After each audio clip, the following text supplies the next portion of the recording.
Bem-vindos ao Globaliza, seu canal no YouTube, contando mais uma vez com a sua valiosa participação. Você que nos acompanha, você que nos prestigia. Bom, senhores, o tema de hoje é um tema, de certa forma, triste, porque falamos aí da perda de vidas. E todas as vidas são importantes. Todas as vidas são importantes. Todas as vidas devem ser lamentadas e o que aconteceu, claro, deve ser investigado, os responsáveis devem ser punidos, que não há nenhum tipo de aceitação da violência em qualquer das suas matrizes. Tivemos, na nossa região amazônica, o jornalista Domini Mark Phillips, o famoso Dom Phillips, que estava acompanhado pelo indigenista Bruno Pereira, e, segundo o relato da Polícia Federal, já confirmado, foram vítimas de pessoas. Duas já confessaram o envolvimento, o outro já está em fase de ser indiciada, ser questionada. Mas, senhores, o que isso, que gerou uma repercussão internacional, traz para a nossa reflexão hoje?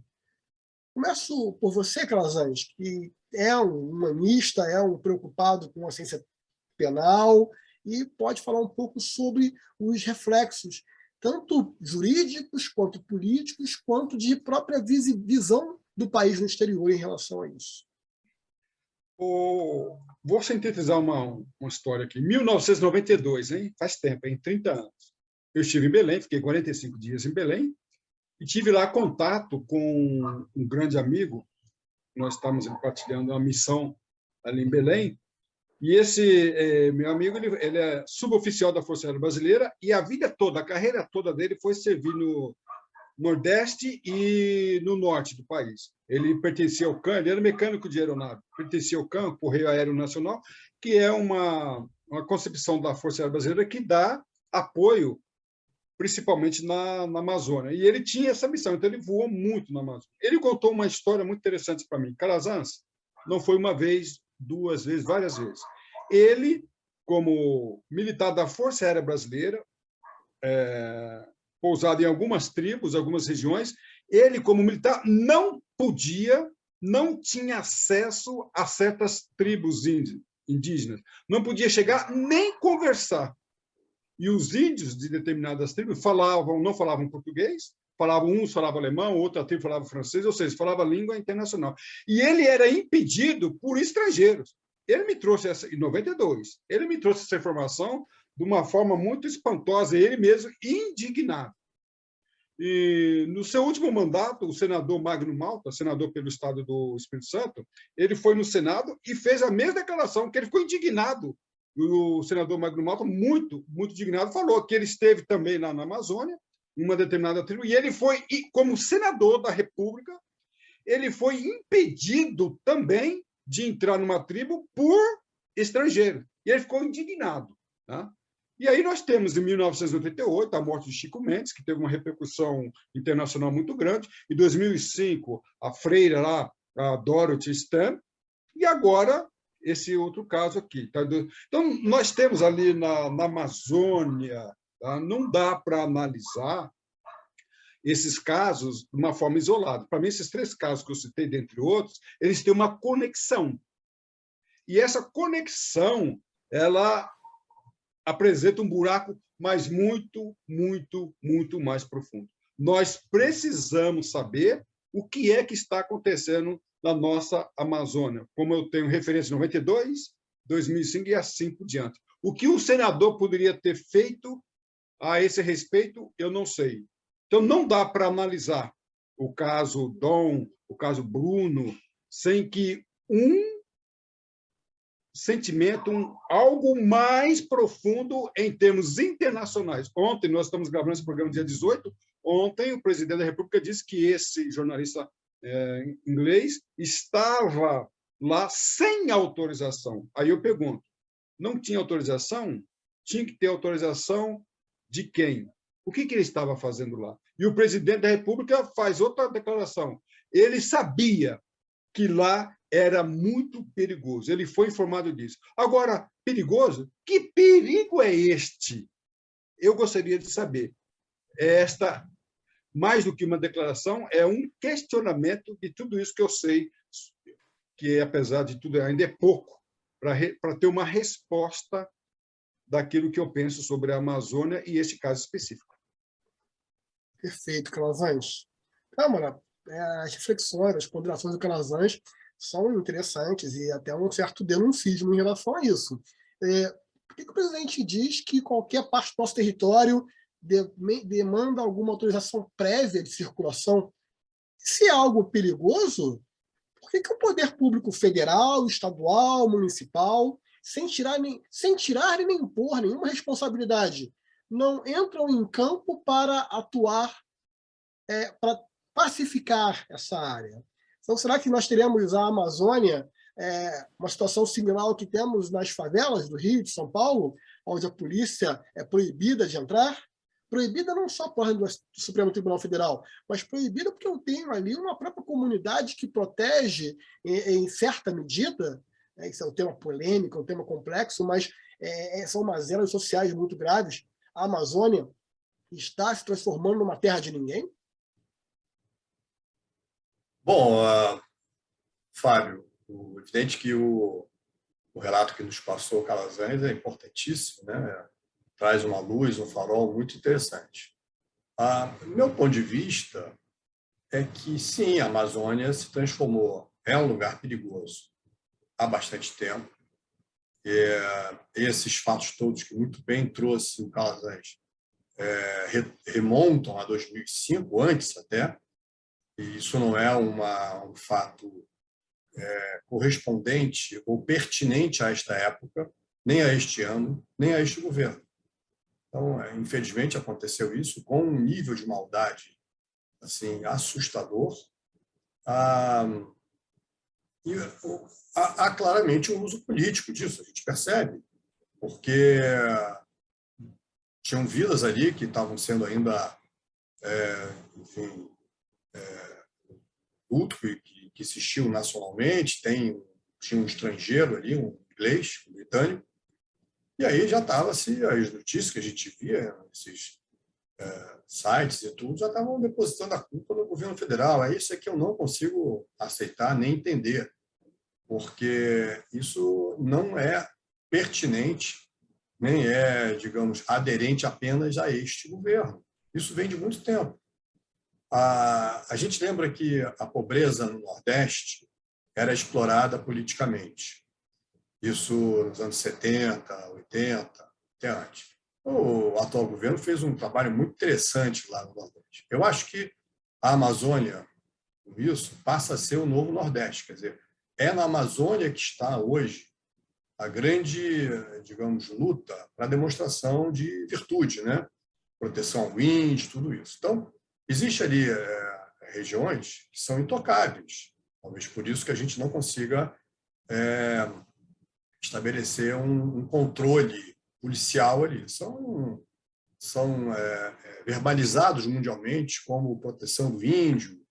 Aí tem índios que são cooptados por uma faixa da política para poder apresentar em passeatas e tal. Você vê que tudo isso é muito, digamos, alcançado pela política e não pela polícia exatamente, né? Então, eu vejo que, primeiro, não é um fato pertinente cronologicamente a esse governo, ele é extemporâneo, esse fato, e esses fatos existem. Acho que agora tem alguma coisa de narcotraficante ali por trás, está se comentando isso, eu estou simplesmente reverberando o que vi em diversos meios de comunicação, está se confirmando isso, e aí nós estamos falando exatamente de um segmento nefasto da sociedade sobre o qual há alguma proteção, né? Eles não são naturalmente tão incomodados assim, esse narcotraficante. Aquela fronteira ali, Calazans, inclusive, é a mesma que aconteceu um dos crimes que você mencionou aí, é uma fronteira com o país vizinho, o Peru. Então, tudo isso é um barril de pólvora, né? A Amazônia é muito perigosa, sempre foi, ela é intocável. Existe também digressões, você vê que quando personalidades internacionais vêm falar de incêndios na Amazônia. A gente nunca falou nessa expressão, falava assim queimadas, né? Agora são incêndios. Incêndio, ao que saiba, tem na Califórnia. Então, eu venho falando de incêndio para poder, talvez, manter o nosso governo com a guarda elevada, ou as forças que podem atuar na Amazônia com guarda elevada. Tem um trabalho enorme pelo vice-presidente para controle da natureza ali. Agora, enquanto isso, a violência impera na Amazônia. A terra é difícil. Às vezes é briga por pesca, isso é muito comum. Eu tive na Amazônia 2 vezes já, então lembro que era isso. É muito difícil você ter uma liberdade ali. A natureza é agressiva, né, contra o homem, né? Você tem que ter muito cuidado também. São várias questões muito sensíveis e com uma complexidade enorme do ponto de vista nacional e internacional. Mas eu queria voltar um pouco à sua fala inicial e aproveitando também um pouco do que o Márcio falou. Na verdade, isso não é atribuível a Jair Bolsonaro. Isso já vem. Infelizmente, vítimas da violência acontecem rotineiramente, o que é muito triste. A gente lamenta aí o nosso pesar à família do Bruno Pereira, à família de Dom Phillips e todas as famílias que perdem alguém querido nessa violência insana. Mas eu acho que o ponto aí, Calazans, e eu queria ouvir a tua reflexão, é da falta de sensibilidade, de certa forma, porque isso sempre acontece. Então, qual é o imaginário do papel do líder político? É lamentar, é ficar consternado com uma perda humana, buscar colocar o aparato do Estado à disposição para poder investigar, punir, se possível for, e não culpar a vítima. Eu acho que a falta aí, a gente fala isso várias vezes, aqui é uma crítica aberta a Jair Bolsonaro, não enquanto administrador, mas enquanto orador. A falta de uma pessoa que o represente e o leve a ser o seu próprio porta-voz, o leva a tomar também algumas decisões politicamente equivocadas. Né? Ao falar que o local é perigoso e ele sabia disso, o que ele quis dizer? Então ele foi um suicida? É lamentável esse tipo de comentário. Eu queria ouvir a tua reflexão sobre isso, Calazans. Antes de refletir sobre a tua colocação, você começou com uma frase e o nosso amigo aí, Câmara, usou uma outra frase sobre o mesmo sistema. Você falou que seria terra de ninguém, enquanto o nosso amigo aí falou que é terra internacional. Na realidade, eu entendo que é terra de ninguém, mas querendo ser terra de todo mundo, internacionalizar. Inclusive, tem um vídeo correndo na internet, eu assisti há mais de 10 anos, um professor americano ensinando numa faculdade que a Amazônia é internacional. Isso eu vi, está aí. Então, não é terra de ninguém, tá? É terra de todo mundo. Então, é isto que está por trás. Né? Eu falei para minha filha esses dias, nós tivemos aqui em São Paulo algumas cenas de assalto, né? Várias cenas, né? E eu falei que eu quero montar um curso para vítima de assalto, né? Porque hoje a vítima de assalto ele é o culpado. Nossa, você saiu 10 horas da noite nesse local? Nossa, você saiu com... Né? Eu fui agora flagrado nessa semana, eu fui na Praça da República, e um amigo meu me viu lá andando lá, aí falou para minha filha, teu pai estava dando mole lá, querendo ser assaltado, atendendo o celular na Praça da República. Então, olha só que conceito doido, mudou-se completamente. Então, a vítima passa a ser culpada. A vítima que deu causa ao resultado é muito perigoso, muito perigoso. E quando o Bolsonaro fala isso, né, dá-se a entender que ele foi culpado, embora ele não tenha falado isso, mas a gente precisa ter muito cuidado. Né?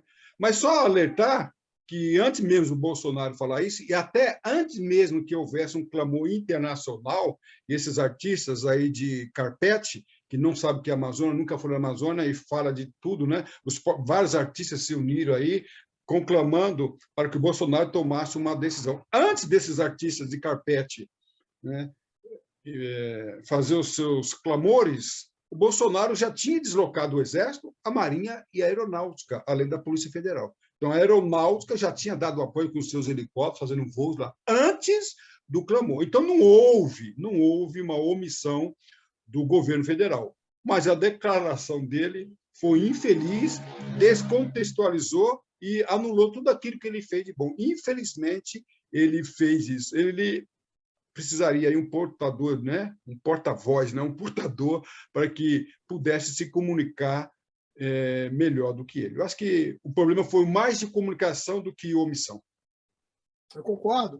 Eu não consigo imaginar um presidente que sempre demonstra muita preocupação com o bem-estar da sociedade, a contraponto mostrando essa insensibilidade. Então, eu acho que é muito mais, ele realmente não consegue transmitir a sua real intenção, e isso é muito triste, né? Acho que ele tem que considerar, conhecer a sua deficiência e buscar resolver isso. Acho que todos nós vamos ser beneficiados. Mas, só para passar a palavra para o Márcio, para a reflexão final dele, na verdade, quando eu quis falar em terra de ninguém, de forma alguma foi renunciando à Amazônia como nossa parte do Brasil. É uma parte do Brasil, é uma parte importante que merece ser cuidada, protegida e devidamente tratada, e não deixada ao alento, ao sabor de intenções hostis internacionais. Temos que ser responsáveis, né? Quem ama, cuida.